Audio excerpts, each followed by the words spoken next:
আমি মানুষের মুখে শুনেছি যে সয় সেই নাকি রয়, অথচ বাস্তবে আমি পেন্সিলকে দেখে বুঝেছি যে সয় সে শুধুই মাত্র ক্ষয় হয়।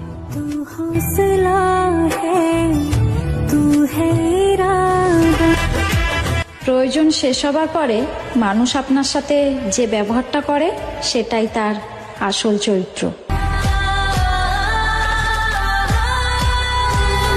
ছোট থেকে শুনে এসেছি জীবনে সবসময় সৎ থাকতে হয়, কারণ সৎ মানুষের সঙ্গে নাকি সবসময় ভালোই হয়। তবে বাস্তবে আমি দেখেছি সৎ থাকলে সেই সৎ মানুষকে ব্যবহার করে নিয়ে খুব ভালো মতনই ঠকিয়ে ধ্বংস করা যায়। মায়াবিনী আমার চোখে চেয়ে দেখো। মানুষ বড়ই আজব প্রাণী। ডুবে গেলে জলকে দোষ দেয়, হোঁচট খেলে পাথরকে দোষ দেয়, কর্মের দোষ ভাগ্যকে দেয়, কিন্তু নিজের দোষ কখনোই স্বীকার করে না।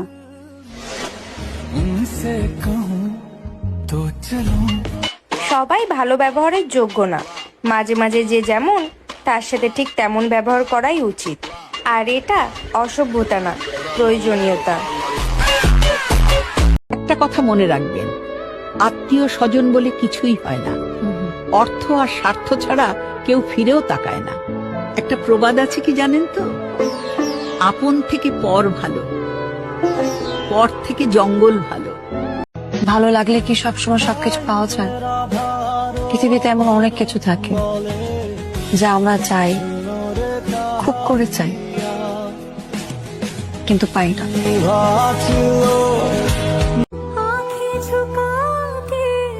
বয়স বাড়ার সাথে সাথে আমাদের হাত থেকে পেন্সিল ছাড়িয়ে পেন ধরিয়ে দেওয়া হয়, কারণ এটা বোঝানোর জন্য যে এরপর ভুল হলে আর কিন্তু মোছা যাবে না।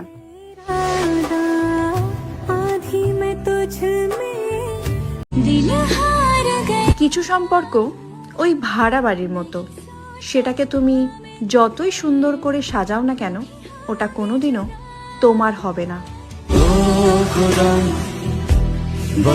পাহাড়ের উপর দাঁড়িয়ে আকাশ যতটা কাছে মনে হয়, আকাশ কিন্তু ততটা কাছে নয়।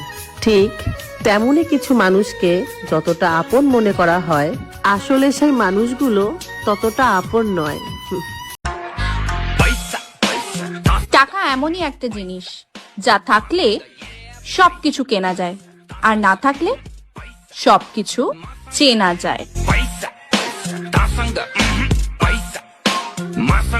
ওপরওয়ালার লাঠিতে আওয়াজ হয় না ঠিকই, কিন্তু বিচার হয়।